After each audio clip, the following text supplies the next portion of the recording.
Hi friends, welcome to our channel Triveni's point. మన ఛానల్ని first time visit చేసే వాళ్ళు వీడియోస్ చూసి మీకు నచ్చినట్లయితే లైక్ చేయండి. అలాగే మర్చిపోకుండా సబ్స్క్రైబ్ చేయండి. మరిన్ని రెసిపీస్ కోసం డిస్క్రిప్షన్లో లింక్ ప్రొవైడ్ చేస్తాను, తప్పక చూడండి. ఫ్రెండ్స్, మీ విలువైన సజెషన్స్ కానీ కమెంట్స్ కానీ ఉంటే కమెంట్ రూపంలో తెలియచేయండి. ఈరోజు మనం చూడబోయే రెసిపీ బెండకాయ పులుసు. నోటికి ఏమీ తినబుద్ధి కానప్పుడు, వికారంగా ఉన్నప్పుడు ఈ విధంగా బెండకాయ పులుసు చేసుకుంటే కమ్మగా పుల్లగా బాగుంటుంది. ఈ బెండకాయ పులుసుకి ముద్దపప్పు కాంబినేషన్ చేసుకుంటే 2 ముద్దలు ఎక్కువగానే తింటాం. ఇప్పుడు మనం రెసిపీలోకి వెళ్దాం ఫ్రెండ్స్. దీనికి ముందుగా మనం ఒక కడాయిని స్టవ్ మీద పెట్టుకొని స్టవ్ ఆన్ చేసుకోవాలి. కడాయి వేడెక్కిన తర్వాత దీనిలో 3 స్పూన్ల నూనె వేసుకోవాలి. ఈ నూనె వేడైన తర్వాత దీనిలో 2 తుంపిన ఎండుమిరపకాయలు, 1 స్పూన్ జీలకర్ర, 1 స్పూన్ ఆవాలు, 1 స్పూన్ పచ్చిశనగపప్పు వేసుకోవాలి. వీటిని మనం చిటపటలాడే వరకు వేయించుకోవాలి. ఇప్పుడు వీటిలో మనం కట్ చేసి పెట్టుకున్న ఉల్లిపాయ పచ్చిమిరపకాయ వేసుకోవాలి.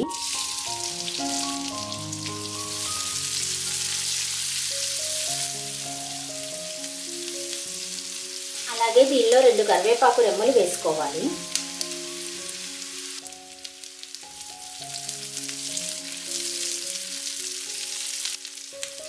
ఉల్లిపాయలు ఈ విధంగా వేగిన తర్వాత దీనిలో కట్ చేసి పెట్టుకున్న బెండకాయ ముక్కలు వేసుకోవాలి.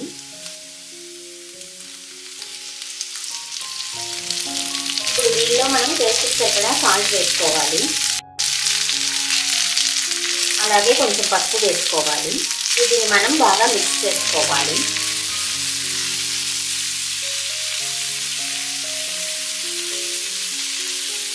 ఇప్పుడు మనం దీని మీద మూత పెట్టి బెండకాయ ముక్క మగ్గే వరకు బాగా మగ్గించుకోవాలి.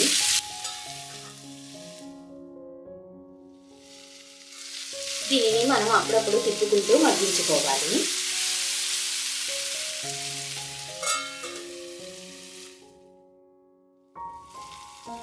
ఈ విధంగా బెండకాయ ముక్కలు మగ్గిన తర్వాత దీనిలో మనం టేస్ట్కి సరిపడా కారం వేసుకోవాలి. దీనిని మనం ఒకసారి బాగా మిక్స్ చేసుకోవాలి.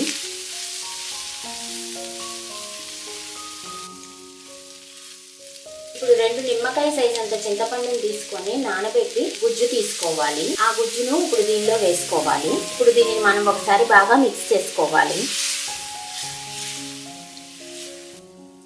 ఇప్పుడు దీని మీద మూత పెట్టి మనం ఒక 5 నిమిషాల పాటు బాగా ఉడికించుకోవాలి.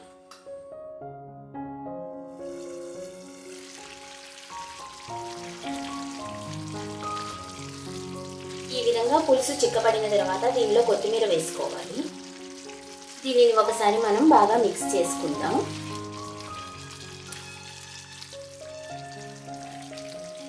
ఇప్పుడు మనం స్టవ్ ఆఫ్ చేసుకొని దీన్ని ఒక సర్వింగ్ బౌల్లో తీసుకుందామండి.